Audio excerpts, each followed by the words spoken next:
ఇల్లాలకో ధర్మం ఉంది, ఇంటాయనకో ధర్మం ఉంది, ఉద్యోగికో ధర్మం ఉంది, నిరుద్యోగికో ధర్మం ఉంది.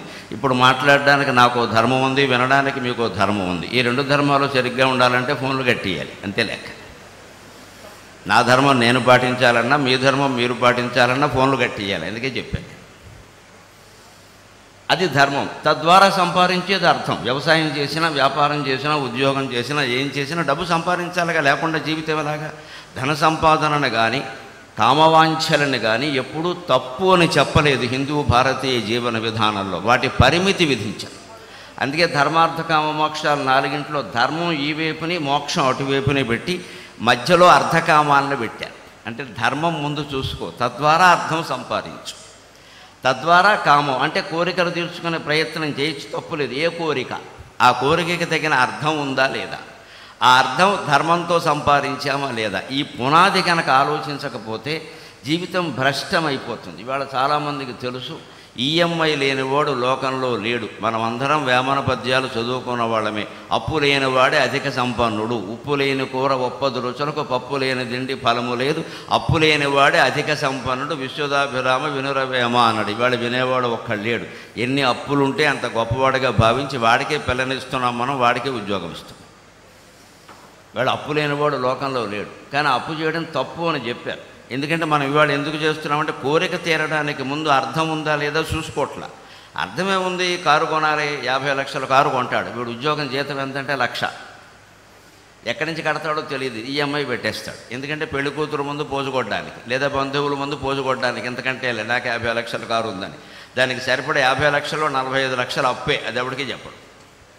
మన్నాటి నుంచి పెట్రోల్ కొట్టించాలని కూడా అప్పే, అది ఎవడికి చెప్పడు. అందుకని నీ కోరిక తీర్చుకో, తప్పు లేదు. దానికి అర్థం ఉందా లేదా, పైగా ఇంకొకటి, ఆ అర్థం ధర్మం మీద ఆధారపడిందా లేదా, అది ముఖ్యమైన విషయం. మనం చాలామంది ఈ విషయం ఆలోచించాం. మనకి లక్ష్మీదేవి హిందూ సంప్రదాయంలో ఎక్కడ పుట్టింది అంటే, లక్ష్మీం క్షీర సముద్రరాజతనయాం అన్నారు. పాలసముద్రంలో పుట్టింది లక్ష్మీదేవి. పాలసముద్రంలో లక్ష్మీదేవి పుట్టిందంటే సముద్రంలోంచి ఎలా మనుషులో దేవతలో పుట్టుకొస్తారు, వాళ్ళకి మనం మంగళహారతి ఇచ్చేద్దామని అర్థం కాదు. లేకపోతే ఆవిడ పాలసముద్రంలో పుట్టింది కాబట్టి బిందెడు పాలతో ఆవిడకి అభిషేకం చేద్దాం, మన ఇంట్లో కూడా లక్ష్మీదేవి వస్తుంది, ఇవన్నీ పిచ్చి ఆలోచన. అలా కాదు. లక్ష్మీదేవి పాలసముద్రంలో పుట్టింది అంటే డబ్బు కాబట్టి నువ్వు సంపాదించే ప్రతి రూపాయి పాలసముద్రంలో పుట్టాలి, పాపాల సముద్రంలో పుట్టకూడదు అని దాని ఉద్దేశం. ఇది మన సంస్కృతి, ఇది మన సంప్రదాయం. మనం ప్రతి రూపాయి పాపాల సముద్రంలో పుట్టకూడదు, పాల సముద్రంలో పుట్టాలి. అందుకని పునాది ధర్మం, తద్వారా అర్థం, తద్వారా కోరికలు తీర్చుకోవడం. అయితే ఈ కోరికలు ఎటువంటివి అంటే, కోరికలు గుర్రాలు లాంటివి అంటారు. నిజమే, ఆ గుర్రాలను పట్టుకుని నడిస్తే మనం గాడిదలు అవుతాం. ఇక్కడ కోరిక పుట్టగానే అది సరైందా కాదా, అది మనకి ఆర్థిక స్థాయికి సరైందే కాదా, మనం తీర్చుకోగలమా లేదా, లేకపోతే ఈ కోరిక వెనకాల పడితే మనం ఏమవుతామని ఆలోచించడమే మోక్షం. మోక్షానికి మూలం వైరాగ్యం, దానికి మూలము జ్ఞానం. ఎప్పుడు వైరాగ్యం కలుగుతుంది, కోరికలు సంతృప్తి పడతాయంటే జ్ఞానం కారణంగా సంతృప్తి పడతాయి. ఇక్కడ ఇంతమంది ఉన్నాం మనం, హాల్ అంతా నిండిపోయి కిరికిరిసిపోయి ఉంది.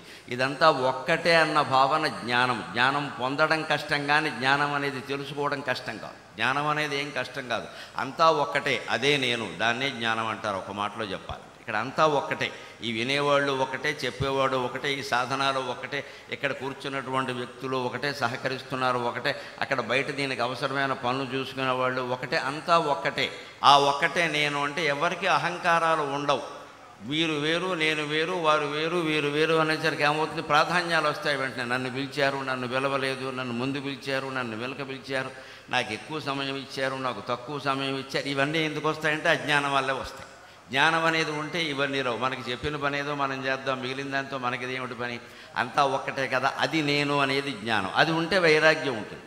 అప్పుడు ఖచ్చితంగా మోక్షానికి మనం పునాది వేసుకున్న వాళ్ళం అవుతాం. అన్ని రకాల పోటీలు తొలగిపోతాయి లోకంలో, లోకం ప్రశాంతంగా ఉంటుంది. అంతా ఒక్కటే అని గ్రహించగలిగితే ఎదురువాడు పొందిన సౌఖ్యం కూడా మనం పొందినట్టేగా. మనం మళ్ళీ ప్రత్యేకం ప్రయత్నం చేసేది ఏమిటి, మనకు బదులుగా వేరొకరికి అవకాశం వచ్చింది, మంచిదే కదా, పని జరగడమే కదా మనకు కావాలి అనుకుంటాం ఖచ్చితంగా. ఇది మోక్షం. దాన్ని సాధించాలంటే ధర్మం, అర్థం, కామం, మోక్షం, ఈ నాలుగింటిని తెలుగు పుస్తకాల్లో